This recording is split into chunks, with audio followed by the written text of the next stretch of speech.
ఇప్పుడు మన వెహికల్లో ఒక పాయింట్ సిఎన్జి కూడా లేదు, మొత్తం సిఎన్జి అంతా కూడా ఖాళీ అయిపోయింది. వెహికల్ పెట్రోల్ మోడ్లో ఉంది.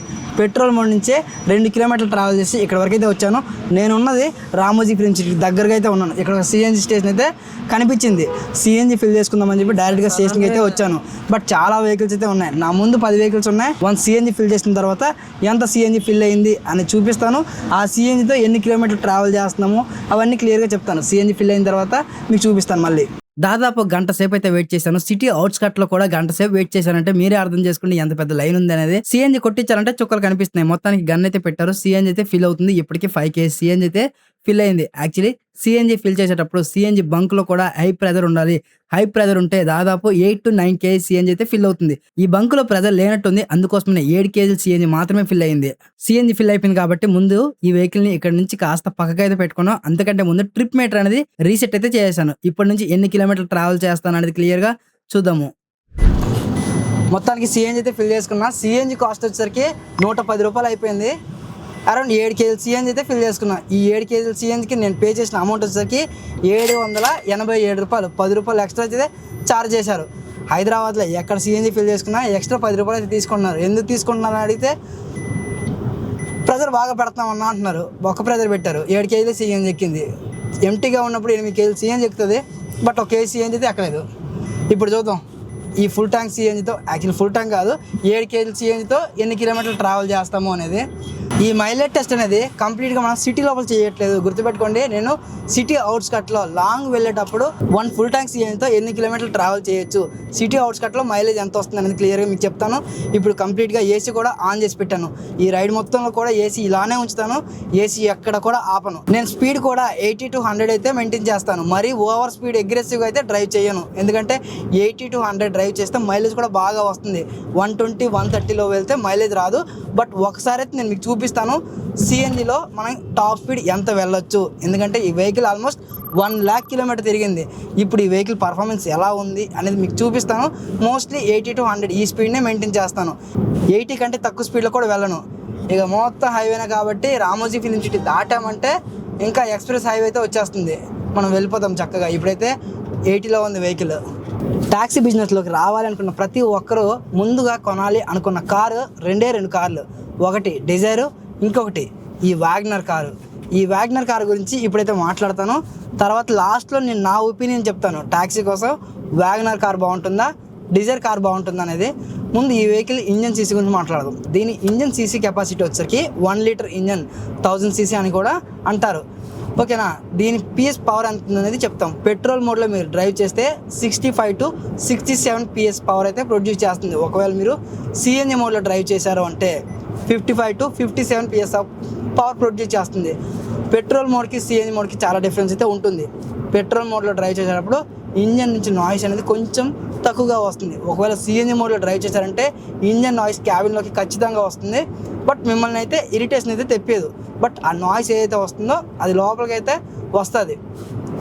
ఈ ఇంజన్ ఎవరైతే స్పీడ్గా వెళ్ళాలి అనుకుంటారో వాళ్ళకైతే సూట్ అవ్వదు. మైలేజ్ బాగా రావాలనుకునే వాళ్ళకి మాత్రమే సూట్ అవుతుంది. ఇలా సిటీ అవుట్స్కట్లో వెళ్ళేటప్పుడు మీరు 120, 130 వెళ్ళిపోదామని ఎక్స్పెక్టేషన్ పెట్టుకోకండి.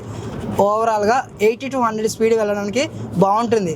ఇది లిటిల్ బిట్ ఎస్యూవీలా ఉండడం వల్ల బాడీ రోల్ అయితే ఉంటుంది. ఖచ్చితంగా మీరైతే అబ్జర్వ్ చేస్తారు సిటీ అవుట్స్కట్లో వెళ్ళేటప్పుడు. ప్రజెంట్ నేనైతే 80 స్పీడ్ని అయితే కంటిన్యూస్ కొడుతూనే ఉన్నాను. ఎందుకంటే కంటిన్యూస్ వెహికల్స్ ఉన్నాయి ముందు. ఇంకొకటి ఈ రోడ్ విస్తీర్ణం ఎలా ఉందో రోడ్కి తగ్గట్టుగా నేను స్పీడ్ని మెయింటైన్ చేస్తున్నాను. రోడ్ బాగా ఖాళీగా ఉందంటే అప్పుడు 80 నుంచి 100 వెళ్ళడానికి ప్రయత్నిస్తాను. ఇప్పుడు రోడ్లు ఖాళీగా లేవు కాబట్టి 80, 90 ఈ మధ్యలో అయితే వెళ్తున్నాను. పికప్ గురించి మాట్లాడితే ఈ పికప్ సరిపోతుందా? యాక్చువల్లీ 55 PS ఆఫ్ పవర్ అనేది చాలా తక్కువ అని అడిగితే మీరు ఒకవేళ డిజైర్ కార్ లేదా ఎనీ 125 cc అది మర్చిపోయాను గారే సిటీలో డ్రైవ్ చేసేటప్పుడు ఈ ఇంజన్ పికప్ సరిపోతుందా అని నన్ను అడగవచ్చు. కొంతమందికి సరిపోతుంది, కొంతమందికి సరిపోదు. మీరు ఇంతకుముందు ఎప్పుడైనా సరే 1200 cc వెహికల్ నడిపించి ఉంటే ఈ వెహికల్ పికప్ అనేది మీకు సరిపోదు. మీరు చాలా డిసప్పాయింట్ అయిపోతారు, ఎందుకురా ఈ వెహికల్ తీసుకున్నాను అని. ఎందుకంటే 1200 cc వచ్చే పికప్ వేరేలా ఉంటుంది, ఈ వెహికల్ పికప్ వేరేలా ఉంటుంది. సో ఇనీషియల్గా మీరు ఇప్పటిదాకా కారే నడపలేదు అంటే 1200 cc పోల్చుకుంటే ఈ 1000 cc పికప్ అనేది కొంచెం తక్కువగానే ఉంటుంది. బట్ ఏంటంటే క్యాబ్లో వర్క్ చేయడానికి ఈ పికప్ సరిపోతుంది. ఇనీషియల్గా స్టార్టింగ్లోనే పికప్ కొంచెం స్లో అనిపిస్తుంది. వన్స్ వెహికల్ మూవ్ అయిందంటే పికప్ అందుకుంటుంది.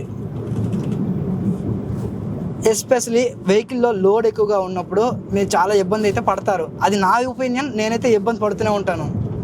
సిఎన్జి మోడ్లో ఏసీ ఆన్ చేసి ఉంటాం కాబట్టి పికప్ కొంచెం తక్కువగానే ఉంటుంది లోడ్ ఎక్కువగా ఉన్నప్పుడు.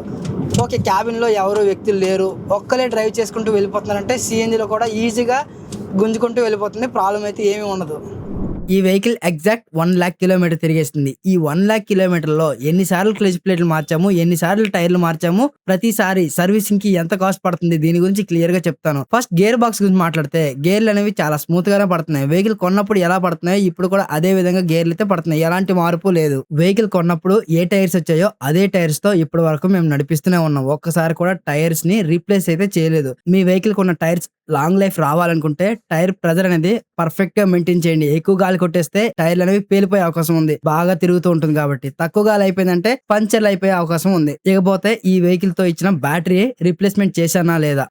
బ్యాటరీ అనేది రీప్లేస్మెంట్ చేశాను. 45,000 కిలోమీటర్ తిరిగిన తర్వాత బ్యాటరీ డెడ్ అయిపోయింది. ఆ బ్యాటరీని పక్కకు పడేసి కొత్త బ్యాటరీ వేసుకున్నాను. ఈ బ్యాటరీ ప్రైస్ వచ్చేసరికి 3,000 నుంచి 4,000 వరకు అయితే ఉంటుంది. నా దగ్గర ఉండే పాత బ్యాటరీ ఇచ్చేసి నేను కొత్త బ్యాటరీ తీసుకున్నాను కాబట్టి ప్రైస్ అనేది కాస్త తక్కువైంది. తక్కువ బడ్జెట్ లోనే బ్యాటరీ అయితే దొరికేసింది. నెక్స్ట్, ఈ వెహికల్ 1 lakh కిలోమీటర్ తిరిగింది. ఎవ్రీ 10,000 కిలోమీటర్ కి ఒకసారి సర్వీసింగ్ కి వెళ్ళాలి. సర్వీసింగ్ కి వెళ్ళేటప్పుడు 5 నుంచి 8,000 రూపాయలు అయితే పడుతుంది. ఇది షోరూమ్ లోకి వెళ్తే.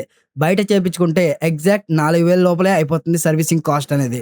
చాలా మంది కార్ కొనడానికి షోరూమ్కి వెళ్ళిన తర్వాత వాళ్ళు ఆ కార్ లో ఎన్ని మోడల్స్ ఉన్నాయో అన్ని మోడల్స్ చెప్తారు. అక్కడే మనం కన్ఫ్యూజ్ అవుతాం. ఈ కార్లో ఇన్ని మోడల్స్ ఉంటే మనం ఏ వేరియంట్ తీసుకోవాలి, ఏ వేరియంట్ తీసుకుంటే వాల్యూ ఫర్ మనీ అని చాలా మంది కన్ఫ్యూజ్ అవుతూ ఉంటారు. అయితే ఈ వ్యాగనర్ లో దాదాపు 3 వేరియంట్స్ అయితే ఉన్నాయి. ఫస్ట్ మోడల్ వచ్చేసరికి వ్యాగనర్ టూర్ H3. ఇది బేస్ మోడల్. ఇది 80కి లాక్ అయితే ఉంటుంది. 80 కంటే స్పీడ్ గా వెళ్ళలేరు. దీనిలో బేసిక్ ఫీచర్స్ మాత్రమే ఉంటాయి. దీని తర్వాత LXI, తర్వాత VXI. ఇప్పుడు నేను డ్రైవ్ చేస్తున్న వేరియంట్ VXI మోడల్. ఇదే టాప్ అండ్ వేరియంట్. ఈ వేరియంట్ లో మనకు కావాల్సిన అన్ని ఫీచర్స్ వస్తాయి. కొన్ని ఫీచర్స్ అయితే మిస్ అవుతాయి, బట్ అంతకంటే ఫీచర్స్ ఈ కార్స్ లో లేవు. ఈ వేరియంట్ లో ముఖ్యంగా మ్యూజిక్ సిస్టమ్ ఉంటుంది. దాంతో పాటుగా 2 వైపులా మిర్రర్స్ ని మనం అడ్జస్ట్ చేసుకోవచ్చు. 4 పవర్ విండోస్ ఉంటాయి. ఇలా కొన్ని ఫీచర్స్ అయితే ఈ వెహికల్ లో ఉంటాయి. ఈ వ్యాగనర్ లో బెస్ట్ వాల్యూ ఫర్ మనీ ఏదైనా ఉంది అంటే అది LXI అంటాను. ఇంకొన్ని ఫీచర్స్ కావాలంటే VXI కి మీరు వెళ్ళొచ్చు. VXI అంటే ఇప్పుడు నేను డ్రైవ్ చేస్తున్నాను కదా, ఈ వెహికల్ కంప్లీట్ గా మీరు ఏ వెహికల్ కొనాలి, ఏ వెహికల్ ప్రైస్ ఎంత ఉందో తెలుసుకోవాలంటే నేను ప్రీవియస్ గా ఒక వీడియో చేశాను. ఆ వీడియోలో క్లియర్ కట్ గా ఎక్స్ప్లెయిన్ చేశాను. టూర్ H3 వెహికల్ ప్రైస్ ఎంత, LXI వెహికల్ ప్రైస్ ఎంత, VXI CNG కాస్ట్ ఎంత అని చెప్పి. ఆ వీడియో ఖచ్చితంగా మీకైతే హెల్ప్ అవుతుంది. ఇప్పుడు నేను ఏసీ అనేది 2లో పెట్టాను. ఏసీ వెంట్స్ అనేవి మాన్యువల్ గా మనం అడ్జస్ట్ చేసుకోవాలి. ఓవరాల్ గా డాష్ బోర్డ్ చూస్తే ఈ విధంగా ఉంటుంది. స్టీరింగ్ పైన కూడా మనకి ఎలాంటి కంట్రోల్స్ రావు. ఒకవేళ పెట్రోల్ వేరియంట్ తీసుకుంటే మనకి స్టీరింగ్ పైన కంట్రోల్స్ అయితే వస్తాయి. క్యాబ్ లో వర్క్ చేయాలనుకున్న వాళ్ళు పెట్రోల్ వెహికల్ ని చూస్ చేసుకోకండి. సిఎన్జి వెహికల్ ని మాత్రమే చూస్ చేసుకోండి. మీకు ఎర్నింగ్స్ అనేవి ఎక్కువగా వస్తాయి. ఈ వెహికల్ లో నాకు నచ్చిన పాయింట్ ఏంటంటే డ్రైవర్ విజిబిలిటీ చాలా బాగుంటుంది. మనం కూడా హైట్ లో కూర్చొని డ్రైవ్ చేస్తూ ఉంటాం కాబట్టి రోడ్ అంతా కూడా క్లియర్ గా కనిపిస్తూ ఉంటుంది. ఇకపోతే టాక్సీ పర్పస్ కోసం కాకుండా ఇంట్లో వాడడానికి కోసం మాత్రమే ఈ కార్ కొనొచ్చా అని చెప్పి అడుగుతూ ఉంటారు. ఎందుకంటే పెట్రోల్ రేట్లు భారీగా పెరిగిపోతున్నాయి. సిఎన్జి కార్ తీసుకుంటే ఎక్కువ మైలేజ్ వస్తుంది, తక్కువ ఖర్చుతో ఎక్కువ కిలోమీటర్లు ట్రావెల్ చేయొచ్చు అని చాలా మంది అనుకుంటూ ఉన్నారు. అయితే ఈ కార్లో సేఫ్టీ రేటింగ్ అనేది చాలా తక్కువ. గ్లోబల్ NCAP వాళ్ళు జస్ట్ 1 స్టార్ రేటింగ్ అయితే ఇచ్చారు. దీన్ని బట్టి మీరే అర్థం చేసుకోండి ఈ వెహికల్ కి ఎంత సేఫ్టీ ఉంది అనేది. మనందరికీ మైలేజ్ ఎంత ఇంపార్టెంటో సేఫ్టీ కూడా అంతే ఇంపార్టెంట్. టాటా వాళ్ళ పంచ్ లో కూడా సిఎన్జి వేరియంట్స్ అయితే ఉన్నాయి. ఆ వెహికల్ పైన ఒక లుక్ వేయండి, నచ్చితే తీసుకోండి. మీరు అనొచ్చు, అన్న ట్యాక్సీ కోసం మరి మేము కూడా తీసుకోవచ్చా అని చెప్పి. మనం కూడా ఆ వెహికల్ ని తీసుకోవచ్చు, బట్ వాళ్ళు టాక్సీగా ఆ వెహికల్ ఇవ్వాలి కదా. వాళ్ళు ఆ వెహికల్ ని టాక్సీగా ఇవ్వట్లేదు. అదే పెద్ద తలకాయ నొప్పి. రోడ్డు మీద చూస్తూ ఉంటారు కదా, ఎక్కువగా వ్యాగనర్ కార్లు, డిజైర్ కార్లే ఎక్కువగా కనిపిస్తూ ఉంటాయి. ఎందుకంటే ఈ వెహికల్స్ తీసుకుంటే మెయింటెనెన్స్ కి పెద్దగా డబ్బులు ఖర్చు పెట్టిన అవసరం లేదు. సర్వీసింగ్ కి కూడా ఎక్కువ మనీ ఖర్చు పెట్టక్కర్లేదు. ఈ రెండింటికి కూడా రీజనబుల్ మనీ ఖర్చు పెడితే సరిపోతుంది. అట్ ది సేమ్ టైం ఈ వెహికల్ కి రీసేల్ వాల్యూ బాగుంటుంది. దీనికి సంబంధించిన స్పేర్ పార్ట్స్ కూడా తక్కువ బడ్జెట్ లోనే దొరికేస్తాయి. ఈ వెహికల్ కి ఏదైనా ప్రాబ్లం వచ్చిందంటే ఏ మెకానిక్ అయినా ఈజీగా దీన్ని హ్యాండిల్ చేయగలడు అనే ఉద్దేశంతోనే ఈ వెహికల్స్ ఎక్కువ మంది కొంటారు. ఈ సిఎన్జి వెహికల్ తో మీరు లోకల్ లో డ్రైవ్ చేయడానికి చాలా కంఫర్ట్ అయితే ఉంటుంది. ఎందుకంటే వెహికల్ చిన్న వెహికల్ కాబట్టి గల్లీలో కూడా వెళ్ళిపోతుంది. ట్రాఫిక్ లో కూడా మనం ఈజీగా ఈ వెహికల్ ని హ్యాండిల్ చేయొచ్చు. బట్ ఈ సిఎన్జి వెహికల్ తో వచ్చే పెద్ద తలకాయ నొప్పి ఏంటంటే హైదరాబాద్ లాంటి పెద్ద సిటీస్ లో సిఎన్జి దొరకడం చాలా కష్టం. ప్రతిరోజు 1-2 గంటలు సిఎన్జి కోసం అయితే క్యూలో ఉండాలి. 2 గంటలు మీరు క్యూలో ఉండగలను అనుకుంటే సిఎన్జి వెహికల్ తీసుకోండి, ఓకేనా. సిఎన్జి వెహికల్తో క్యాబ్లో వర్క్ చేస్తే ఒక రోజుకి ఎంత మనీ వస్తాయనేది కంప్లీట్గా మన ఛానల్లో వీడియోస్ ఉన్నాయి, చూడండి. ఈ సిఎన్జి వెహికల్తో మనం అప్ హిల్స్ వెళ్ళేటప్పుడు చాలా ఇబ్బంది అయితే పడతాము, ఎందుకంటే పికప్ సరిపోదు. కొండ ప్రాంతాలు ఈ వెహికల్తో ఎక్కడం అసలు చాలా కష్టం. అలాంటప్పుడు మనం పెట్రోల్ మోడ్కి షిఫ్ట్ అయ్యి వెళ్తే బాగుంటుంది. ఇంకొకటి, ఏసీ కూడా కంప్లీట్గా బంద్ చేసి వెళ్తే బెటరు. ఏసీ ఆఫ్ చేసి వెళ్తే పికప్ కొంచెం ఎక్కువగా వస్తుంది. అది మీ అందరూ నోటీస్ చేస్తారు డ్రైవ్ చేసేటప్పుడు. నాకు అనిపిస్తూ ఉంటుంది అప్పుడప్పుడు ఈ పికప్ కాస్త తక్కువగా ఉంది అనేసి. అందుకోసమే అప్ హిల్స్ ఏదైతే కొండలకు వెళ్తానో అలాంటి ఏరియాలో ఖచ్చితంగా పెట్రోల్ మోడ్లోనే నేను డ్రైవ్ చేస్తాను. సిఎన్జి మోడ్లో డ్రైవ్ చేస్తే ఖచ్చితంగా క్లచ్ ప్లేట్లు కాలిపోతాయి. సిఎన్జి కొట్టినప్పటి నుంచి ఇప్పటి వరకు 20 కిలోమీటర్లు అయితే ట్రావెల్ చేస్తాను. 20 కిలోమీటర్కి 1 పాయింట్ సిఎన్జి అయితే అయిపోయింది. ఫస్ట్ టోల్ గేట్ కూడా మనం ఎగ్జిట్ అయిపోయాము. ఇక్కడ నుంచి కంటిన్యూస్గా వెళ్తూనే ఉన్నా కంటిన్యూస్ స్పీడ్ కూడా 80, 100 ఈ మధ్యలోనే వెళ్తున్నాను. 100 అయితే ఇప్పటివరకు క్రాస్ చేయలేదు, ఎందుకంటే రోడ్ అంత ఎక్కువగా ఖాళీ దొరకలేదు. హైవేలో ఈ వెహికల్ సస్పెన్షన్ గురించి మనం మాట్లాడదాం. హైవేలో సస్పెన్షన్ నాకు ఓకే అనిపిస్తుంది. మరీ ఓవర్ ఎక్స్పెక్టేషన్స్ అయితే పెట్టుకోకూడదు. చిన్న మనకి స్పీడ్ బ్రేకర్స్ వచ్చినా సరే వెహికల్లో మనకి ఆ ఫీలింగ్ అయితే తెలుస్తుంది. ఇలా వెహికల్ ఎత్తేస్తూ ఉంటుంది. సిటీ లోపల అయితే మరీ దారుణంగా అయితే ఉంటుంది. అంటే చిన్న బంప్స్ ఉన్నా సరే మనం ఎక్కుతాం కదా, మనకు ఆ ఫీల్ అయితే తెలుస్తుంది. అప్పుడప్పుడు నాకు అనిపిస్తూ ఉంటుంది, ఏంట్రా నేను కార్ నడిపిస్తున్నానా ట్రాలీ నడిపిస్తున్నానా అనేసి. సస్పెన్షన్ ఇంకా కాస్త బాగా ట్యూన్ చేస్తే బాగుంటుంది. బట్ ఏంటంటే వాళ్ళు ఈ వెహికల్ని ఎన్నో పారామీటర్లో చెక్ చేసి ఉంటారు. ఈ వెహికల్కి ఇదే సస్పెన్షన్ సూట్ అవుతుందని ఇదే పెట్టుంటారు. బట్ హైవేలో ఓకే చెప్తున్నాను కదా, 80, 100 వెళ్ళేటప్పుడు మీకు ఎలాంటి ఇబ్బంది ఉండదు. ఎప్పుడైతే 100 దాటి వెళ్తారో మీకు అనిపిస్తూ ఉంటుంది వెహికల్ కొంచెం అన్స్టేబుల్ అవుతుంది అని. 100లో వెళ్ళేటప్పుడు స్టేబుల్గానే వెళ్తుంది, ప్రాబ్లం ఏమీ లేదు. ఇంకొకటి, ఈ వెహికల్ పికప్ బాగుంటుందా?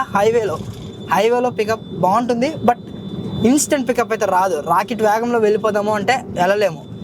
మనకి స్లో పికప్ అయితే ఉంటుంది, అలా మెల్లమెల్లగా వెళ్తుంది. ఇంకొకటి, మనం పక్క వెహికల్ని ఓవర్టేక్ చేసేటప్పుడు ఖచ్చితంగా గేర్ డౌన్ చేసి వెళ్ళాల్సిందే. ఆ వెహికల్ స్పీడ్ని మనం చూసుకోవాలి, ఎందుకంటే మనం సిఎన్జి మోడ్లో డ్రైవ్ చేస్తూ ఉంటాం కాబట్టి పికప్ అనేది అంత అద్భుతంగా ఉండదు.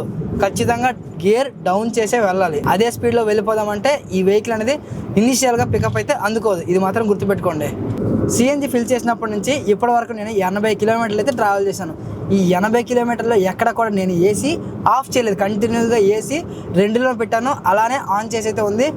బయట ఎండ కూడా గట్టిగానే ఉంది, మరి కూల్ టెంపరేచర్ అయితే లేదు, ఎండ బాగానే ఉంది. ఏసీ నా వరకైతే కంఫర్టబుల్గా ఉంది, బట్ బ్యాక్ సైడ్ ఏసీ అయితే అంత కంఫర్టబుల్గా ఉండదు. ఈ మైలేజ్ టెస్ట్ నేను ఒక్కనే చేయట్లా, ఎందుకంటే సోలోగా చేస్తే వెహికల్ లోడ్ ఎక్కువ ఉండదు కాబట్టి మంచి మైలేజ్ వచ్చే అవకాశం ఉంది. అందుకోసమే ఈ వెహికల్ మైలేజ్ ముగ్గురితో చేస్తున్నాను. నేను, మా తమ్ముడు, మా అన్నయ్య ముగ్గురం అయితే వెళ్తున్నాం. బ్యాక్ సైడ్లో మా అన్నయ్య ఉన్నారు, ఆయనకి ఏసీ తగులుతుందా లేదని అడుగుదాం. నీకు ఏసీ వస్తుందా కంఫర్టబుల్గా? 2లో ఉంది ఇప్పుడు ఏసీ. అయితే కంఫర్టబుల్ అంటే అంత ఏం లేదు, నార్మల్గా ఉంది. నార్మల్గా అంటే నీకు తగులుతుందా? పోనా ఫీల్ తగులుతుంది, లైట్గా తెలుస్తుంది. లైట్గా ఓకే. ఎండ ఇంకొంచెం ఎక్కువ అయితే అప్పుడు నీకు ఎలా ఉంటుంది? ఇది కూడా ఒక థర్డ్లో పెట్టినా సరిపోదేమో. కాదు, ఇప్పుడు నువ్వు మిడిల్లో ఉన్నావు కాబట్టి ఏసీ తగులుతుంది అంటున్నావు. అవును, ముగ్గురు వెనకాల కూర్చున్నారు అనుకుందాం, అప్పుడు నీ సీటు ఆ పక్కకి వెళ్తుంది, అప్పుడు ఏసీ తగులుతుందా? మ్యాక్సిమం సెంటర్లో వాళ్ళకంటే సైడ్ ఉండే వాళ్ళకే తగులుతుంది, ఎందుకంటే సైడ్ ఉండే విన్స్ ఉంటాయి కదా ఏసీ. అవును, అవి డైరెక్ట్గా స్ట్రైట్గా పెడతాం కాబట్టి ఫ్రంట్ మధ్యలో ఉండే వాళ్ళకంటే సైడ్ ఉండే వాళ్ళకి ఎక్కువగా తగ్గుతుంది. ఓకే, ఒక మాటలో చెప్పాలంటే వెనకాల ఏసీ ఉంటే బాగుండు అని ఫీల్ కలుగుతుందా నీకు? చాలా. ఓకే, సో సెంటర్లో ఉంటే చాలా బెటర్. సో అది కంపెనీ వాడు ప్రొవైడ్ చేస్తుంటే ఇంకా బెటర్, ఇంకా కస్టమర్స్ ఇంకా హ్యాపీగా ఫిక్స్ అవుతారు. మనం క్యాబ్లో వర్క్ చేస్తూ ఉంటాం కాబట్టి కస్టమర్లతో పెద్ద తలకాయ నొప్పి అయితే వస్తుంది. ఏ కస్టమర్ అయినా సరే క్యాబిన్ కూల్గా ఉండాలని కోరుకుంటారు. ఈ ఎండలో క్యాబ్ చాలా హీట్ అయిపోతుంది. ఏసీ ఆన్ చేసినా సరే ఈ ఫ్రంట్ రో మాత్రం కూల్గా ఉంటుంది, బ్యాక్ సైడ్లో అంత కూల్ ఉండదు. ఏసీ ఆన్ చేసినా వాళ్ళ వరకు తగలదు, క్యాబిన్ కూల్గానే ఉంటుంది. బట్ కొంతమంది కస్టమర్లు ఎలా ఆలోచిస్తారంటే ఆ ఏసీ నా ముఖానికి ఇలా తగులుతూ ఉండాలి అని ఫీల్ అవుతారు. బట్ బ్యాక్ సైడ్లో ఏసీ వెన్స్ ఉండవు కాబట్టి అంత ఫీల్ అయితే ఉండదు. సక్సెస్ఫుల్గా 100 కిలోమీటర్లు అయితే ట్రావెల్ చేస్తాం. ఈ 100 కిలోమీటర్లు ట్రావెల్ చేసిన తర్వాత ఇంకా నా వెహికల్లో 6 CNG అయితే ఉంది. ఈ 6 CNGతో ఎన్ని కిలోమీటర్లు ట్రావెల్ చేస్తాను అనేది మీకు చూపిస్తాను. ఇంకొకటి ఏంటంటే నేను బాగా అబ్జర్వ్ చేసింది ఏంటంటే సిటీ అవుట్స్కట్లో CNG స్టేషన్స్ అన్నీ ఖాళీగా ఉన్నాయి. సిటీ లోపలే CNG బంక్స్ అన్నీ కూడా ఫుల్ రష్గా ఉన్నాయి. అదే సిటీ అవుట్స్కట్ వెళ్ళేటప్పుడు CNG ఈజీగా దొరికేస్తుంది. బట్ సిఎన్జి స్టేషన్స్ ఎక్కడ ఉన్నాయని మనం కొంచెం వెతుక్కోవాలి, ముందుగానే ప్లాన్ చేసుకోవాలి. సిఎన్జి దొరకలేదంటే పరిస్థితి ఏం లేదు, ఇక పెట్రోల్ కొట్టేసుకుని వెళ్ళిపోవడమే. వెహికల్ కాన్ఫిడెంట్గా ఉంది. 1 lakh కిలోమీటర్ తిరిగిన తర్వాత కూడా అసలు పెద్ద మార్పు ఏమీ లేదు. ఈ వెహికల్ మైలేజ్ అనేది ఖచ్చితంగా డ్రాప్ అయింది అని మా అన్నయ్య అయితే చెప్తున్నారు. At the same time pickup కూడా కొంచెం డ్రాప్ అయింది అని వాళ్ళైతే చెప్తున్నారు. వెహికల్ అట్ ప్రజెంట్ కండిషన్ ఎలా ఉందనేది లాస్ట్లో నేను మీకైతే చెప్తాను. వెహికల్ మైలేజ్ డ్రాప్ అవడానికి ఫస్ట్ కారణం ఏంటంటే క్లచ్ ప్లేట్లు అనేవి కాలిపోయినాయంటే మైలేజ్ రాదు. ఇది మాత్రం మనం గుర్తుపెట్టుకోవాలి. ఆల్రెడీ ఈ వెహికల్కి 40,000 కిలోమీటర్లు తిరిగిన తర్వాత ఒకసారి క్లచ్ ప్లేట్లు అనేవి మార్చాము. ఇప్పుడు అరౌండ్ 1 lakh కిలోమీటర్ తిరిగింది, ఇప్పటి వరకు క్లచ్ ప్లేట్లు అనేవి మార్చలేదు. స్టిల్ వర్కింగ్ ప్రజెంట్ అయితే ఓకే. ఇంకో 10,000 కిలోమీటర్ తిరిగిన తర్వాత క్లచ్ ప్లేట్లు మార్చిన తర్వాత అప్పుడు మైలేజ్ ఎలా వస్తుందో చూడాలి. 1 lakh కిలోమీటర్ తిరిగిన తర్వాత ఈ వెహికల్ టాప్ స్పీడ్ ఎంత ఉంది, సిఎన్జి మోడ్లో పర్ఫార్మెన్స్ ఎలా ఉందనేది ఇప్పుడు మీకు క్లియర్గా చూపిస్తాను. ఎంటీ రోడ్స్ వచ్చాక హై స్పీడ్ టెస్ట్ చేద్దాం అనుకున్నా, ఫైనలీ ఎంటీ రోడ్స్ అయితే వచ్చాయి. ప్రజెంట్ నేనైతే 110 స్పీడ్లో అయితే వెళ్తున్నాను. ఇప్పటికే యాక్సిలరేటర్ మొత్తం తొక్కాను, అయినా 120, 130కి అయితే వెళ్ళట్లేదు. ఈ వెహికల్ స్టార్టింగ్ లో సిఎన్జి మోడ్లో మేము 140+ అయితే వెళ్ళాం, బట్ ఇప్పుడైతే 120 వెళ్ళడం కూడా చాలా కష్టం అవుతుంది. ఖచ్చితంగా పర్ఫార్మెన్స్ లో డిఫరెన్స్ అయితే వచ్చింది. అయితే ఈ పర్ఫార్మెన్స్ మళ్ళీ ఇంప్రూవ్ చేయాలంటే ఏం చేయాలి? ముందుగా మీ వెహికల్ ని మెకానిక్ షెడ్ కి తీసుకెళ్లి మెకానిక్ కి చూపించండి. వెహికల్ పర్ఫార్మెన్స్ తగ్గింది అని చెప్తే వాళ్ళే వెహికల్ ని పూర్తిగా ఇన్స్పెక్షన్ చేస్తారు. At the same time clutch ప్లేట్లు కూడా చెక్ చేస్తారు. ఒకవేళ క్లచ్ ప్లేట్లు పోతే కొత్త క్లచ్ ప్లేట్లు వేస్తారు. వెహికల్ పర్ఫార్మెన్స్ అనేది ఇంజన్ అండ్ క్లచ్ ప్లేట్లోనే ఉంటుంది కాబట్టి వీటిని కాస్త చెక్ చేయించుకుంటే సరిపోతుంది. చూసారు కదా హై స్పీడ్ ఎంత వెళ్తుంది అని టెస్ట్ చేశాను.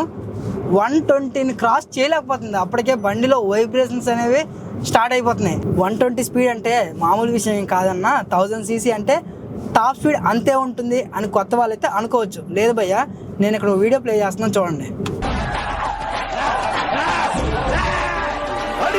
ఆ వీడియోలో డ్రైవ్ చేసింది నేనే. ఆ వెహికల్ కూడా ఇదే వెహికల్. కొత్తగా కొన్నప్పుడు మేము ఆ వెహికల్తో మా ఊరు వెళ్ళాము, అప్పుడు రేంజ్ టెస్ట్ చేసాము. At the same time top speed ఎంత వెళ్తుంది అనేది కూడా చూసాము. అప్పటి నుంచి కంటిన్యూగా డ్రైవ్ చేస్తూనే ఉన్నాను. నాకు ఫుల్ అయితే ఆకలేస్తుంది. నాతో పాటుగా మా అన్నయ్య మా తమ్ముడు కూడా ఫుల్ ఆకలేస్తుంది. వెళ్తూ ఉండగా లెఫ్ట్ సైడ్లో పంజాబీ దాబా కనిపించింది. ఇక్కడ ఫుడ్ తినేసి ఇక్కడ నుంచి మళ్ళీ మన జర్నీ స్టార్ట్ చేద్దాము.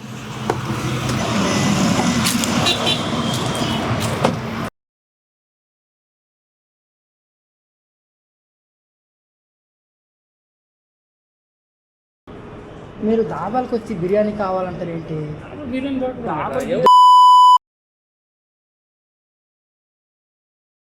ఇప్పటి వరకు 170 కిలోమీటర్లు అయితే ట్రావెల్ చేసాము. ఇంకా రిమైనింగ్ 3 పాయింట్ల సిఎన్జి అయితే ఉంది. ఈ 3 పాయింట్ల సిఎన్జితో 45 కిలోమీటర్ వెళ్ళగలమా లేదా చూడాలి. ఎందుకంటే ఇక్కడ నుంచి సికింద్రాబాద్ రైల్వే స్టేషన్కి అరౌండ్ 45 కిలోమీటర్లు అయితే చూపిస్తుంది. సికింద్రాబాద్ వెళ్ళిపోతే అక్కడ నుంచి అయితే ఇంటికి వెళ్ళిపోవచ్చు. సిఎన్జి కూడా ఖతం అయిపోతుంది. చూద్దాం ఇంకా ఎన్ని కిలోమీటర్లు ట్రావెల్ చేస్తుంది అనేది. అప్రాక్సిమేట్లీ ఒక 15 to 20 కిలోమీటర్ సిటీ లోపల మనం డ్రైవ్ చేస్తాము. చూడాలి లాస్ట్ 20 కిలోమీటర్ మనం సిటీ లోపల డ్రైవ్ చేస్తాం కాబట్టి సిటీలో మైలేజ్ ఎలా వస్తుంది అనేది నేను మీకు చూపిస్తాను. సిటీ లోపల కంటే ముందే, అంటే సిటీ ఎంటర్ అవుతుంది అన్న టైంకి టోటల్గా ఎన్ని కిలోమీటర్లు ట్రావెల్ చేశారని చూపిస్తాను మీకు. మొత్తానికి సిటీ లోపలికి అయితే వచ్చేసాం. ఇక్కడ నుంచి ఇంకొక 2 కిలోమీటర్లో రామోజీ ఫిలిం సిటీ వస్తుంది. అక్కడ నుంచి లైట్గా ట్రాఫిక్ అనేది స్టార్ట్ అవుతూ ఉంటుంది. ఫైనల్లీ రామోజీ ఫిలిం సిటీకి అయితే వచ్చేసాను. ఇక్కడ నుంచి ట్రాఫిక్ అయితే ఉంటుంది. ఇక్కడ నుండి సికింద్రాబాద్ వెళ్ళగలమా లేదని చూద్దాము. సక్సెస్ఫుల్గా ఇప్పటి వరకు 200 కిలోమీటర్లు అయితే ట్రావెల్ చేశాను.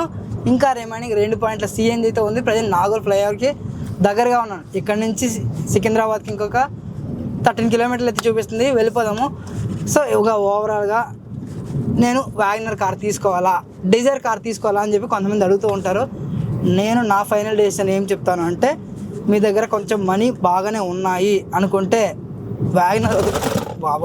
వ్యాగనర్ వదిలేసి డిజైర్ కార్ తీసుకోండి నేను చెప్తాను. ఎందుకంటే కార్ అనేది ఒకేసారి కొంటాము. కార్ కొన్న తర్వాత 5 లేదా 6 సంవత్సరాలు బాగా దాన్నే డ్రైవ్ చేస్తాము, దాన్నే యూజ్ చేస్తాము, దాన్నే మెయింటైన్ చేసుకుంటాము. ఈఎంఐ కూడా నెలకు ఒక 2,000 ఏమో ఎక్స్ట్రా పడుతుంది. బట్ అక్కడ మీకు చాలా బెనిఫిట్స్ అయితే ఉంటాయి. ఫస్ట్ కంఫర్ట్ బాగుంటుంది, పికప్ బాగుంటుంది, బ్యాక్ సైడ్ ఏసీ వెంట్స్ ఉంటాయి. ఫ్యామిలీతో పాటు బయటకి అక్కడికి వెళ్ళినప్పుడు కూడా మనకి కంఫర్ట్ చాలా బాగుంటుంది. సస్పెన్స్ అన్నీ బాగుంటుంది. ఓవరాల్గా సిటీలోనే డ్రైవ్ చేస్తాను, ఆ 2 లక్షలు కూడా నేను పెట్టుకోలేను అనుకుంటే మీరు వ్యాగనర్ కార్ని తీసుకోండి. ఇంజన్ రిలయబిలిటీ కూడా మనం మైండ్లో పెట్టుకోవాలి. డిజైర్ 12 cc కాబట్టి ఇంజన్ రిలయబిలిటీ కాస్త బాగుంటుంది. ఇంజన్ స్మూత్గా ఉంటుంది, పికప్ కూడా కాస్త ఎక్కువగా ఉంటుంది. వ్యాగనర్ 1000 సీసీ ఇంజిన్ కాబట్టి కొంచెం పికప్ తక్కువగా ఉంటుంది. ఇంజిన్లో వైబ్రేషన్స్ అనేవి మీరు ఫీల్ అవుతారు. మీరు ఒకవేళ ఈ వ్యాగనర్ కార్ తీసుకుంటే ఇందులో ఉన్న ప్రోస్ కాన్స్ కూడా తెలుసుకోండి. నేను ముందు ప్రోస్ అయితే చెప్తాను. First mileage and running cost చాలా బాగుంటుంది. అద్భుతమైన సిఎన్జి మైలేజ్. ఇందులో యావరేజ్గా సిటీలో 20 నుంచి 25 వరకు మైలేజ్ అయితే వస్తుంది. ఒకవేళ సిటీ అవుట్స్కట్స్ వెళ్తే అప్రాక్సిమేట్లీ 30 వరకు వచ్చే అవకాశం అయితే ఉంది. ఎంత వస్తుంది అనేది ఇవాళ లాస్ట్లో మీకైతే చూపిస్తాను. పర్ కేజీకి ఎంత మైలేజ్ ఈ రోజు క్లైమ్ అయ్యింది అనేది. ప్రతిరోజు ఎక్కువ కిలోమీటర్లు ట్రావెల్ చేసే వాళ్ళకి సిఎన్జి వెహికల్ పర్ఫెక్ట్ చాయిస్ అని నా అభిప్రాయం. నెక్స్ట్ ప్రో ఏంటంటే ఈ వెహికల్ కి మెయింటెనెన్స్ అంత ఎక్కువగా ఉండదు. తక్కువలో తక్కువ 5000 నుంచి 3000 ఇన్ బిట్వీన్ లో అయిపోతుంది. మీరు బయట చేయించుకుంటే ఎగ్జాక్ట్ 3500 లో కూడా అయిపోతుంది. ఈ వెహికల్ మేము బయట సర్వీసింగ్ చేయించుకుంటాం. ప్రతి సర్వీసింగ్ కి మాకు 3 నుంచి 3500లో క్లియర్ అయిపోతుంది. డ్రైవింగ్ చేసేటప్పుడు రోడ్ విజిబిలిటీ చాలా బాగుంటుంది. చిన్న వెహికల్ కాబట్టి సిటీలో కూడా మనం ఈజీగా డ్రైవ్ చేయొచ్చు. ఇంకొకటి పార్కింగ్ ఏరియాలో పార్క్ చేయడానికి కూడా చాలా సింపుల్ గా ఉంటుంది ఈ వెహికల్. ఈ వెహికల్ లో ప్రోస్ కంటే కాన్స్ చాలా ఎక్కువగా ఉన్నాయి. ఈ వెహికల్ లో సిఎన్జి ట్యాంక్ ఉండడం వల్ల ఎంత అడ్వాంటేజో అంతే డిసడ్వాంటేజ్. ఎందుకంటే సిఎన్జి ట్యాంక్ ఉండడం వల్ల బూట్ స్పేస్ మొత్తం ఈ సిఎన్జి ట్యాంక్ ఆక్యుపై చేస్తుంది. పర్సనల్ గా ఎక్కడికైనా లాంగ్ వెళ్ళాలనుకున్నప్పుడు మన లగేజ్ పెట్టడానికి ఇబ్బంది అవుతూ ఉంటుంది. ఇంకొకటి క్యాబ్ లో వర్క్ చేస్తున్నప్పుడు కస్టమర్స్ వాళ్ళ లగేజ్ ని ఎక్కడ పెట్టుకుంటారు అప్పుడు కూడా ఇబ్బంది అవుతూ ఉంటుంది. సిఎన్జి మోడ్ లో డ్రైవ్ చేయడం వల్ల పికప్ కాస్త తక్కువగా ఉంటుంది. ఎక్కువగా యాక్సిలరేటర్ తొక్కాల్సి వస్తుంది. మీరు ఈ వెహికల్ ని లాంగ్ డ్రైవ్ కోసం వాడాలనుకుంటే హై స్టెబిలిటీ అంత గొప్పగా ఉండదు. స్టెబిలిటీ యావరేజ్ అని చెప్పుకోవచ్చు. ఇంకొకటి గ్లోబల్ ఎన్కాప్ వాళ్ళు ఈ వెహికల్ కి జస్ట్ 1 రేటింగ్ మాత్రమే ఇచ్చారు. ఈ జనరేషన్ లో రిలీజ్ చేసిన కార్స్ కి 5 స్టార్స్ అయితే వస్తున్నాయి. బట్ సేఫ్టీలో ఈ కార్ కనీసం 3 స్టార్ వచ్చినా బాగుండేది. బట్ 1 స్టార్ రావడం చాలా డిసప్పాయింట్. ఈ వెహికల్ బిల్డ్ క్వాలిటీ యావరేజ్ అనే దానికంటే చెత్తలాగా ఉంది అని చెప్పడం చాలా కరెక్ట్. ఎందుకంటే ఈ వెహికల్ బిల్డ్ క్వాలిటీ అసలు బాగోదు. మీరు గట్టిగా ఒక తాపు తన్నారంటే బానెట్ ఇరిగిపోద్ది. దాన్ని బట్టి మీరే అర్థం చేసుకోండి బిల్డ్ క్వాలిటీ ఎలా ఉంది అనేది. లాస్ట్ బట్ నాట్ లీస్ట్ ఈ వెహికల్ లో యూజ్ చేసిన సస్పెన్షన్ ఏం వాడారా కానీ నాకైతే అస్సలు నచ్చలేదు. ఎందుకంటే సిటీ లోపల డ్రైవ్ చేసేటప్పుడు నాకైతే ఇరిటేషన్ తెప్పిస్తూనే ఉంటుంది. చిన్న స్పీడ్ బ్రేకర్ ఎక్కినా సరే వెహికల్ ఎత్తేస్తూ ఉంటుంది. కూర్చున్న ఏ వ్యక్తికి కూడా కంఫర్ట్ అసలు అనిపించదు. ఇలా చెప్పుకుంటూ పోతే ఈ వెహికల్ లో ప్రోస్ కంటే కాన్స్ ఎక్కువగా ఉంటాయి. బట్ క్యాబ్ లో వర్క్ చేయాలనుకున్న వాళ్ళకి ఈ వెహికల్ పర్ఫెక్ట్ చాయిస్. ఎందుకంటే క్యాబ్ లో వర్క్ చేసే వాళ్ళకి ఏం కావాలి, ఎక్కువగా మైలేజ్ కావాలనుకున్న వాళ్ళకి ఈ వెహికల్ బీస్ట్. ఇప్పుడే ఉపల్ దాటాను. హెవీ ట్రాఫిక్ అయితే ఉంది. ఇప్పటి వరకు 211 కిలోమీటర్లు ట్రావెల్ చేశాను. ఇంకా ఒక పాయింట్ సిఎన్జి అయితే ఉంది. సికింద్రాబాద్ వెళ్ళినా ఈ సిఎన్జి అవ్వదు అని చెప్పి తార్నాక నుంచి టువర్డ్స్ నాచారం అయితే వెళ్ళాను. అలా వెళ్తూనే ఉన్నాను. టోటల్ గా 225 కిలోమీటర్లు తిరిగిన తర్వాత వెహికల్ సిఎన్జి నుంచి పెట్రోల్ మోడ్ అయితే షిఫ్ట్ అయిపోయింది. అమ్మయ్య సాధించాం భయ్యా. మార్నింగ్ 7 కేజీల సిఎన్జి అయితే ఫిల్ చేసుకున్నాం. 7 కేజీల సిఎన్జితో 225 కిలోమీటర్లు ట్రావెల్ చేసాం. ఇందులో మనం అరౌండ్ ఒక 40 కిలోమీటర్ వరకు సిటీలో డ్రైవ్ చేసాం. ఓకేనా. ఇప్పుడు 7 కేజీలు డివైడెడ్ బై 225 వేద్దాం. వావ్, అమేజింగ్ రిజల్ట్స్ అయితే వచ్చాయి. పర్ కేజీకి 32 కిలోమీటర్ల మైలేజ్ అయితే వచ్చింది. నన్ను అడిగితే అమేజింగ్ మైలేజ్. కంటిన్యూస్ గా ఏసీ ఆన్ లోనే ఉంది. 1 కేజీకి 32 మైలేజ్ వచ్చిందంటే which is really good. Average గా 1 కిలోమీటర్ కి మనకి రన్నింగ్ కాస్ట్ వచ్చేసరికి ₹3.42 మాత్రమే పడింది. యావరేజ్ గా 3.50 పైసే అనుకుందాం. 1 lakh కిలోమీటర్ తిరిగిన తర్వాత వాగనర్ సిఎన్జి కార్ పర్ఫార్మెన్స్ ఎలా ఉంది, దాని మైలేజ్ ఏ విధంగా వస్తుంది అనేది మీ అందరికి క్లియర్ గా అర్థమైంది అని అనుకున్నా. ఐ హోప్ ఈ వీడియో నచ్చితే చూసి వెళ్ళిపోకుండా మన ఛానల్ ని సబ్స్క్రైబ్ చేసుకోండి. ఇలాంటి మరో ఇంట్రెస్టింగ్ వీడియోతో మీ ముందుకు వస్తాను.